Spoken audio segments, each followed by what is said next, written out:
Hi hello నమస్తే welcome to my YouTube channel drama of life part 2. ప్రాణంగా ప్రేమించిన భర్త తన తల్లితో కలిసి ఇంత దారుణంగా మోసం చేశాడని ఈ మోసాన్ని భరించలేక రాత్రి ఇంట్లో నుంచి ఏడుస్తూ వెళ్ళిపోయాను. నేను వెళ్తుంటే ఆపడానికి విజయ్ కానీ మా అత్తగారు కానీ రాలేదు. నేను వెళ్ళిపోవడమే వాళ్ళకి కావాలన్నట్లుగా నిలబడి చూస్తూ ఉండిపోయారు. ఇంట్లో నుంచి వచ్చేశాక నాకు ఎక్కడికి వెళ్ళాలో అర్థం కాలేదు. మా ఊరికి వెళ్దామని బస్టాప్ దగ్గరికి వచ్చాను. మా ఊరికి అదే చివరి బస్సు. ఎక్కే ముందు నా మదిలో కొన్ని ఆలోచనలు మెదిలాయి. నా తల్లిదండ్రుల పరువు తీసి వచ్చేసిన నేను ఇప్పుడు మోసపోయానని చెప్పి ఏ ముఖం పెట్టుకొని వెళ్ళాలి అనుకుని రాత్రి అక్కడే బస్టాప్ దగ్గర ఉండిపోయాను. రోడ్లన్నీ నిర్మానుష్యంగా అయ్యాయి. నిదానంగా ఒక్కొక్కరుగా అందరూ వెళ్ళిపోయారు. నాతో పాటు అటుగా ఒక పెద్ద ఆయన దుప్పటి కప్పుకొని పడుకొని ఉన్నాడు. అంతలో అటుగా వెళ్తున్న ఒకతను నా దగ్గరికి వచ్చి, ఏంటి మేడం, ఎక్కడికి వెళ్ళాలి? బస్సు మిస్ అయిందా? నన్ను వదిలిపెట్టమంటారా అని అడిగాడు. దాంతో నేను, అవసరం లేదు, మీ పని మీరు చూసుకోండి అని కోపంగా చెప్పాను. దాంతో అతను, ఎందుకంత కోపం మేడం, రండి అని నా చెయ్యి పట్టుకొని నాతో తప్పుగా ప్రవర్తించబోయాడు. నేను గట్టిగా కేకలు వేస్తూ ఏడుస్తూ ఉన్నాను. అంతలో అటుగా పెట్రోలింగ్ చేస్తున్న పోలీస్ బండి వచ్చి ఆగింది. దాంతో అతను నన్ను విడిచిపెట్టి పారిపోయాడు. ఆ లేడీ కానిస్టేబుల్ నా వివరాలు అడగ్గా నాకు ఎవరూ లేరని చెప్పాను. దాంతో ఆవిడ నన్ను రాత్రి తనతో ఉండనిచ్చారు. ఎవరూ లేరని చెప్పినందుకు ఆవిడ నన్ను అనాథాశ్రమంలో చేరమని సలహా ఇచ్చారు. దాంతో నేను మరుసటి రోజు అనాథాశ్రమంలో చేరాను. కొన్ని రోజుల తర్వాత అప్పుడప్పుడు అమ్మకు ఫోన్ చేసి మాట్లాడేదాన్ని. తను నన్ను కలవడానికి వచ్చేది. అమ్మ నన్ను ఇంటికి పిలుచుకెళ్ళాలి అని అనుకుంటుంది. కానీ నాకు అంత ధైర్యం లేదు. ఎందుకంటే నేను మా అమ్మ నాన్న పరువు తీసి బయటికి వచ్చేశాను. ఒకరోజు నేను నా తలరాతను తలుచుకుంటూ ఏడుస్తూ కూర్చున్నాను. అప్పుడే బయట కూర్చున్న ఒక గార్డు నా దగ్గరికి వచ్చాడు. అతని చేతిలో ఒక కవర్ ఉంది. నాతో ఇస్తూ ఇలా చెప్పాడు, మేడం గారు, ఈ కవర్ మీకోసం ఒక అతను ఇచ్చి వెళ్ళిపోయాడు. ఆ కవర్ చూడగానే నా మనసులో మెదిలిన మొదటి ఆలోచన విజయ్. మరియు ఈ ఆలోచనలతో నా హృదయంలో విపరీతమైన ద్వేషం పెరిగింది. ఇప్పుడు నేను విజయ్ పేరును అసహించుకోవడం ప్రారంభించాను. ఒకప్పుడు విజయ్ని మనస్ఫూర్తిగా ప్రేమిస్తున్నానని నాలో నేను మురిసిపోయేదాన్ని. కవర్ తీసుకొని ఇప్పుడు విసిరేయాలనుకున్నాను. కానీ అంతలోనే ఈ ఆలోచన వచ్చింది. విజయ్కు నన్ను తలుచుకునేంత ప్రేమ ఎక్కడ ఉంది? ఎవరు పంపించి ఉంటారు అని ఆలోచిస్తూ ఆ కవర్ గార్డు దగ్గర నుంచి తీసుకున్నాను. గదిలో కూర్చొని ఆ కవర్ తెరిచి చూసి ఊపిరి పీల్చుకున్నాను. ఎందుకంటే అందులో కృష్ణ ఒకప్పుడు నాకిచ్చిన రంగురంగుల గాజులు ఉన్నాయి. ఆ గాజులు చూడగానే ఒక్క క్షణం నాకు కృష్ణ ముఖం మెరిసింది. ఈ గాజులను పంపింది కృష్ణే కదా అని వెంటనే డోర్ దగ్గరికి పరిగెత్తుకుంటూ వెళ్ళి గార్డ్ను అడిగాను, మీకు ఈ గాజులు ఎవరిచ్చారు అని. అప్పుడు అతను, ఈ గాజులిచ్చిన వ్యక్తి వెళ్ళిపోయాడు అని చెప్పాడు. అయితే అదే సమయంలో సాక్షి మేడం ఈ గాజులను పగలగొడితే మీరు ఈ గాజు ముక్కలను భద్రంగా ఉంచి నాకు తిరిగి ఇవ్వండి. ఎందుకంటే ఈ పగిలిన గాజు ముక్కలు నా జీవితం అని అన్నాడు. ఒక్కసారిగా కృష్ణ ప్రేమను తలుచుకొని నా కళ్ళ నుండి కన్నీళ్ళు నది ప్రవాహంలా ప్రవహించాయి. లోఫర్ మరియు నిర్లక్ష్యంగా ఉన్న కృష్ణ ముఖం నా కళ్ళ ముందు ఇంకా మెరుస్తూనే ఉంది. ఏంటి కృష్ణ నన్ను ఇంకా గుర్తుపెట్టుకున్నాడా? కృష్ణ ఇంకా నన్ను ప్రేమిస్తున్నాడా? నమ్మలేకపోయాను. చేతిలో గాజులు పట్టుకొని రూమ్లోకి వచ్చాను. ఒకరోజు మా అమ్మ నన్ను కలవడానికి వచ్చినప్పుడు నేను కృష్ణ గురించి అడిగాను.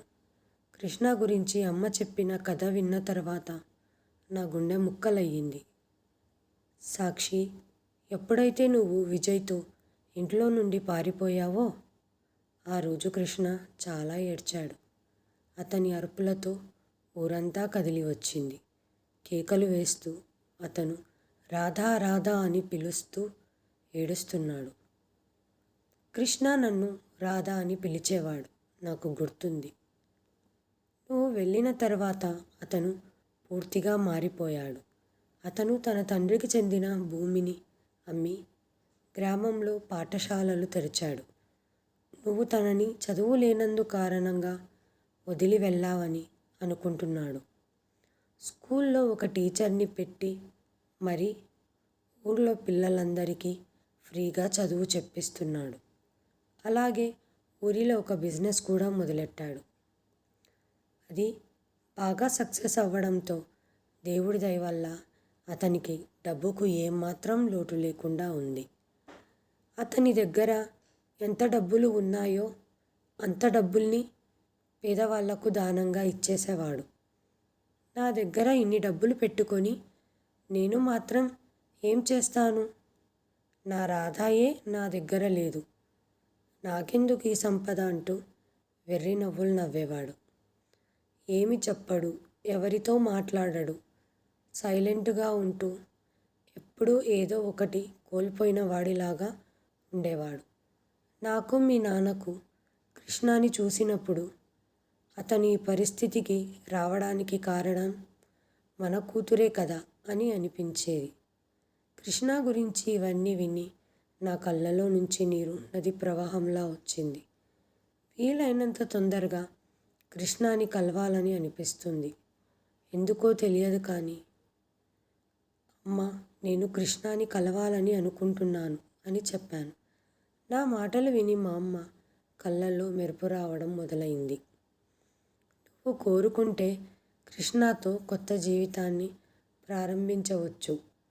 అతను ఇంకా నీ కోసం వేచి చూస్తున్నాడు అని అనింది. కానీ నేను ఇప్పుడు కృష్ణకు సరిపోను. ఎందుకంటే వేరొకరిని వివాహం చేసుకున్నాను. భర్త వదిలేసిన దాన్ని ఇప్పుడు నేను ఒక గుడ్రాలనయ్యాను. ఒక్కసారి కృష్ణాని కలిసి క్షమించమని అడగాలి.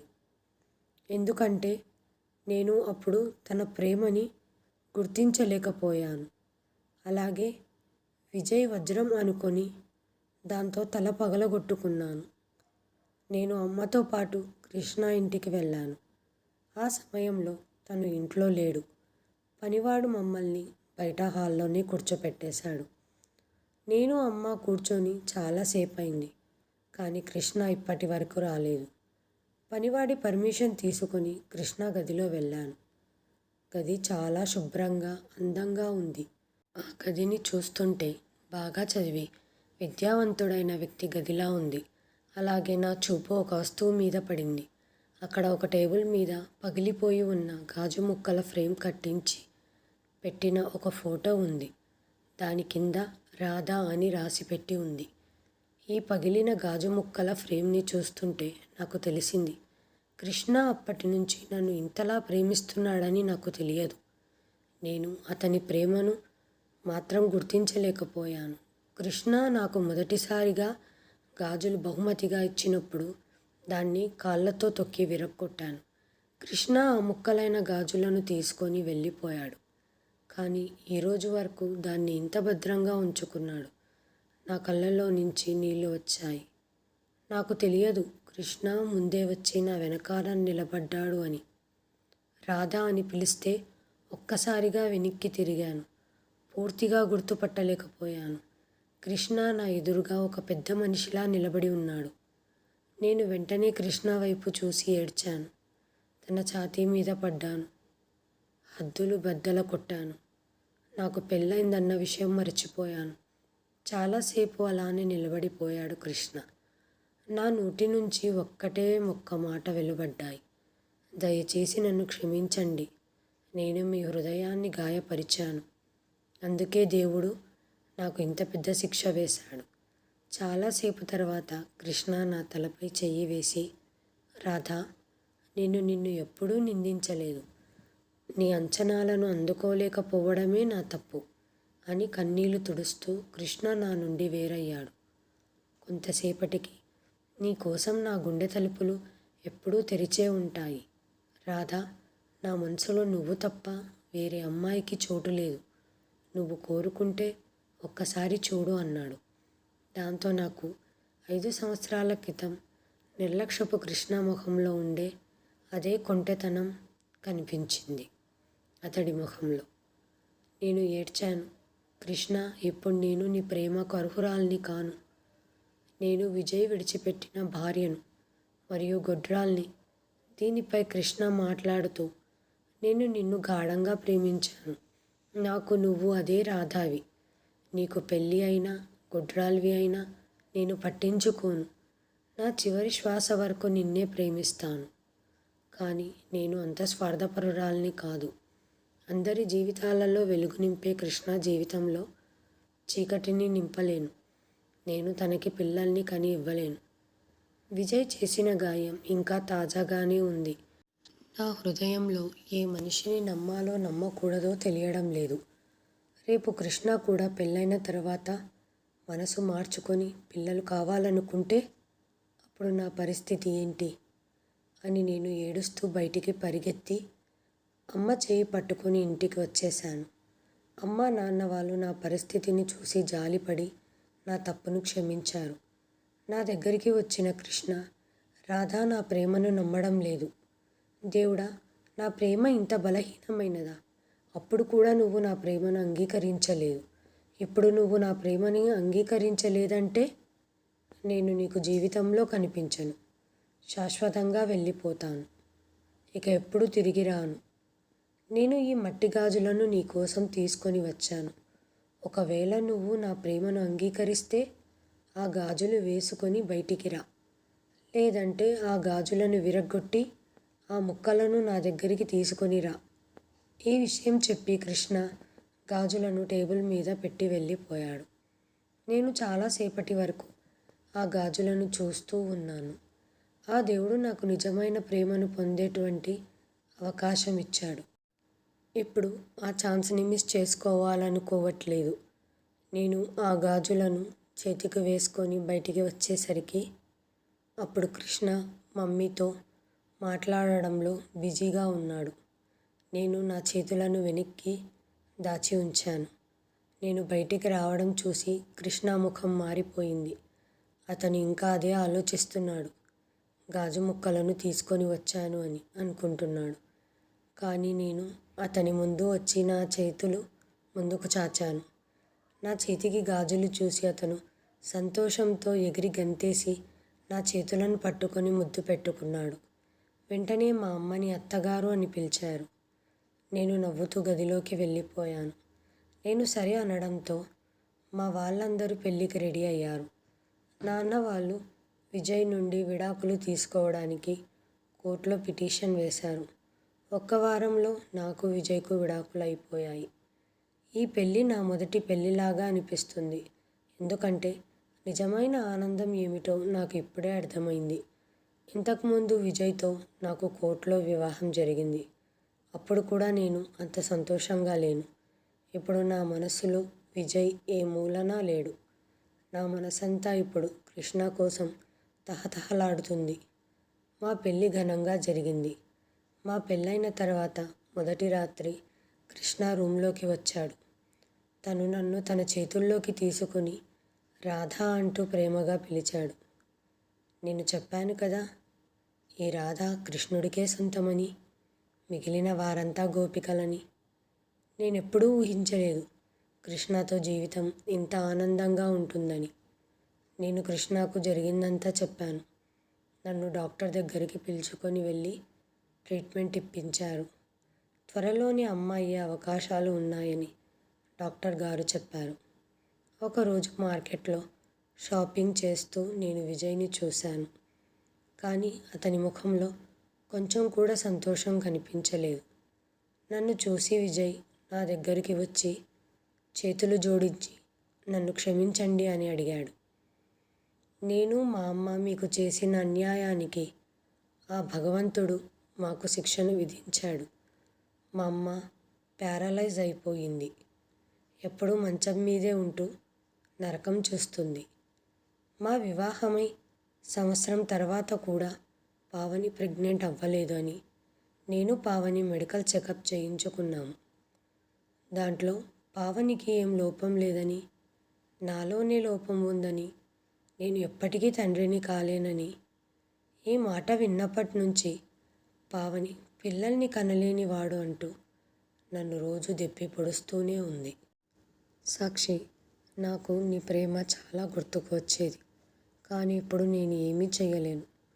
నా జీవితంలో నుంచి నువ్వు వెళ్ళిపోయావు. నేను ఈ ఒక్క పని మాత్రమే చేయగలను. నా చేతులను జోడించి నన్ను క్షమించమని అడుగుతున్నాను. ఒకవేళ నువ్వు నన్ను క్షమించగలిగితే ఖచ్చితంగా క్షమించు. నువ్వు ఒకవేళ నన్ను క్షమిస్తేనైనా జీవితంలో వచ్చిన దుఃఖాలు కొంతవరకైనా తగ్గుతాయి అని నేను భావిస్తాను. నేను కృష్ణ చేయి పట్టుకొని విజయ్తో ఇలా అన్నాను. నిన్ను క్షమించాను. ఒకవేళ దేవుడు నువ్వు చేసిన పనికి శిక్ష విధించినప్పుడు నేనెవరు నిన్ను క్షమించడానికి అని చెప్పి నేను ముందుకు కదిలాను. జీవితంలో ఓడిపోయిన వాడు విజయ్.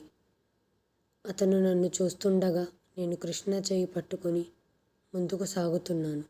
జీవితంలో ఎక్కడ ఉన్నా నాకు ఆనందం మాత్రమే. ఈ వీడియోను చివరి వరకు చూసినందుకు ధన్యవాదాలు. ప్లీజ్ సబ్స్క్రైబ్ చేయండి, లైక్ చేయండి, షేర్ చేయండి, కామెంట్ చేయండి. Thanks for watching.